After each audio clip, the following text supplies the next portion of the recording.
Hello again, everybody. You're with Tom and Fern. I'm Tom. I'm Fern. All right, spring training yesterday, opening day. You were there. I was there at the Ed. Right. Yeah, I was working on my tan. You were and you worked on the 12-ounce curls, yeah, I was and I was up doing in the press box. Yeah. So it was a beautiful day. It was a beautiful day. Not a sellout crowd, which last year they had 8,300. This year, not even 6,000. Do you think there's something to do with the fact it's the Braves and it's still the first game of the year? A lot of fans aren't down here? Yeah, the Braves, have not been appealing the last few years. You had 3 games in our region. You had the Tigers up at McKechnie, and then you had the Rays and the Nationals. Yeah. So, and yeah, school's not, spring break for our local kids is not for a couple more weeks. And I think, you just don't have as many people down. But I think a lot of it is 3 games in a compact area. That's a lot of people watching baseball. Well, we talked to Buck Showalter after the game, and he volunteered the point. He says, who sent a more representative team? We did to Lakeland yesterday or the Braves today? Did you recognize anybody on that Braves roster besides Jeff Francoeur? And he's a non-roster invitee. Yeah.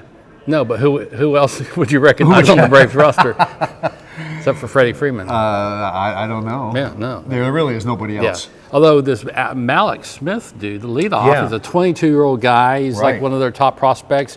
2 triples in the first inning. I've never seen that before. Right. Ended up, he was like 4 for 6, and with a home run and a double just short of the cycle. Pretty impressive day. I mean, I know you're an Orioles fan. And I know the question mark is the starting pitching. You're a little bit okay. Too soon to push the panic button. Too soon to panic, but I don't feel that good about it. But we'll see. Gallardo, they picked up Gallardo from Texas in the off season, and I think one of the keys to the Orioles is whether Kevin Gausman, one of their highly acclaimed young pitchers, starts to come to form. And if Pat Tillman, if he returns to form, I think if you have Gausman, Gallardo, and Tillman, you've got a decent enough staff with a very, very good bullpen. So. I thought one of the scary moments was when Adam Jones let loose the bat. We got a great photo in today's paper of a couple of guys going for the bat, and then I think it was you in the background going like this. Yeah. So, did you take that photo with your iPhone? That was. Couldn't tell whether it was a bat or whether it was something else up there. But I sat out in the outfield. The balls were flying out. Right. Batting practice is tough. Oh, it's tough. Balls whizzing by. But anyways, favorite spring training moments. Got a couple quick ones. I could take up the next 7 minutes since I've been covering it for 28 years down here. Obviously, the best spring training moment for an extended period was when Michael Jordan was down here in 1994 trying out for the Chicago White Sox at that time. Normally, you'd have maybe 10, 12, 15 media people. They had 200 media people that first day talking to the media. That was a big spring moment. A couple of years before that, when Bo Jackson was down here coming back with the fake hip, watching Bo still run to first base faster than you would with a fake hip. Yeah. And what else? And when Robin Ventura, nasty, were you there at that game? I was there. Slid into home plate, got his spikes caught, basically snapped his ankle in half. It was very, ugly. very ugly. I remember seeing that. You could see 2 things. One, you could kind of see the leg dangling oddly, and then you could just see players and people who were nearby just freaked out. I mean, they were just ashen faces, and you could tell it was really, really bad. But some of my favorites. I'll give you a few of my favorite memories. My first spring training game at the old Payton Park. Sure. White Sox and the Cardinals. Right. And this was in the day when the players would actually leave the field and the dugouts, and they had to go through like this dirt gravel walkway. Through the fans, literally through the fans. They walked through the fans. Can you imagine this?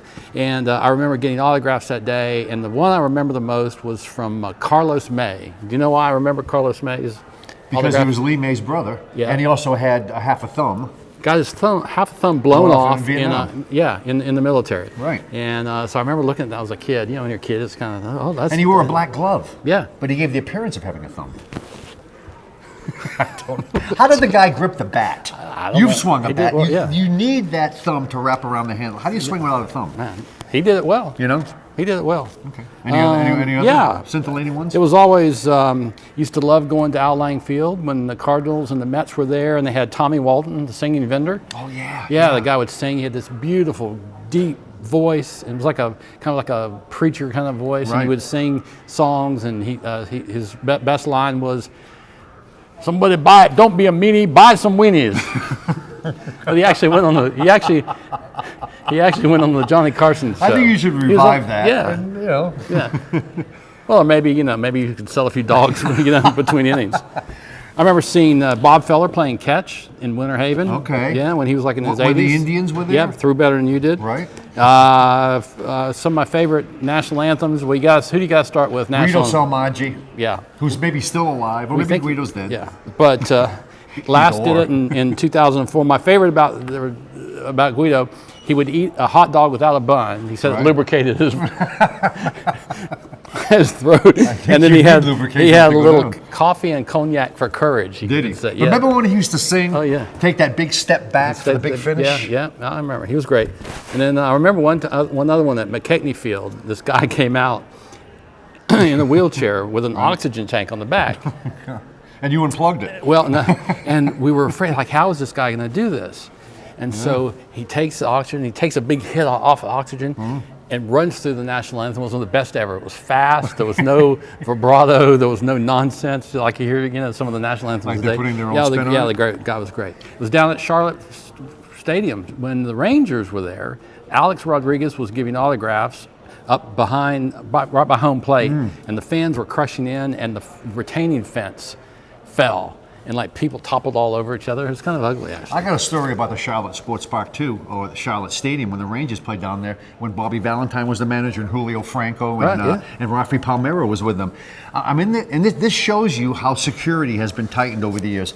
I'm in the home locker room after the game, waiting to talk to some players. All of a sudden, this woman walks through the front door of the clubhouse, walks into the shower looking for autographs. Pete Incaviglia is there. I think Rick Leach, another former player. She walks in there and is standing there asking for autographs. No security, nothing. Finally, Bobby Valentine comes walking over and just stands there and starts laughing. All the players are laughing.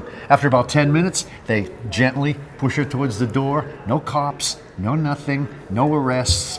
That's one of my all-time sort of sports writers inside stories. Yeah. And Vicky Dean is over there saying it wasn't her. So. Although, speaking of that, did you ever see Morgana live? Did you ever see Morgana? Never saw Morgana live. Mm-hmm. You did? No, I never saw At what game? No, I didn't. That's unforgettable. Once you see Morgana, you never forget it. Yeah. So what else? Okay, and then... I'm trying to think of some other ones, because I've covered this for 28 years. Yeah. My very first spring training memory of Payne Park was walking through that area, going in to talk to Jim Fregosi, who was the first manager of the White Sox. And Jack Clark, one of the worst human beings ever, comes into town for the Yankees, sits at the Payne Park locker room.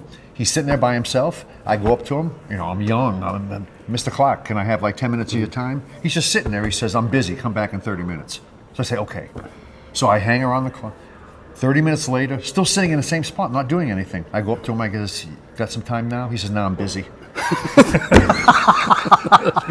At least now players have the cell phone to sort of fake it. Back then he's just sitting there, he says, no, I'm busy. Yeah. So. All right. Anything else? I can't think of anything. How many more times are you going to be seen? Oh, by the way, I will be throwing out the first pitch before the Orioles game on Saturday night. So get there about 6 o'clock. Avoid the seats behind home plate, because you never know where I'm going to end up throwing. And have you ever thrown out the first pitch? I did. Have they even asked you? Yeah. Did you? Yeah. And where'd you stand? They made me stand in front of the mound. Yeah, they don't want you messing up the mound. Yeah, which that messed me up. I thought you might have just walked up to the catcher and put it in his mitt or something. Would have been better. So I'll be doing that Saturday night. You gonna be there Saturday night? Yeah. Rays. Yeah, I'll be there with the family. Game? Yep, be there with the family. Great. So I'll be looking for you in that red seat. I'll be in my regular section. You gonna be with Elliot Metcalf? Not that night. Right. But usually Elliot's next to me. So. Okay. So. Does he buy the beers or do you buy the beers? Or do you go back and forth? You. You can't tell me? Attorney-client privilege. Okay. So, all right. We'll talk about that next week. Yeah, all right. Thank you very much, everybody. We'll see you guys and get out to the ballpark.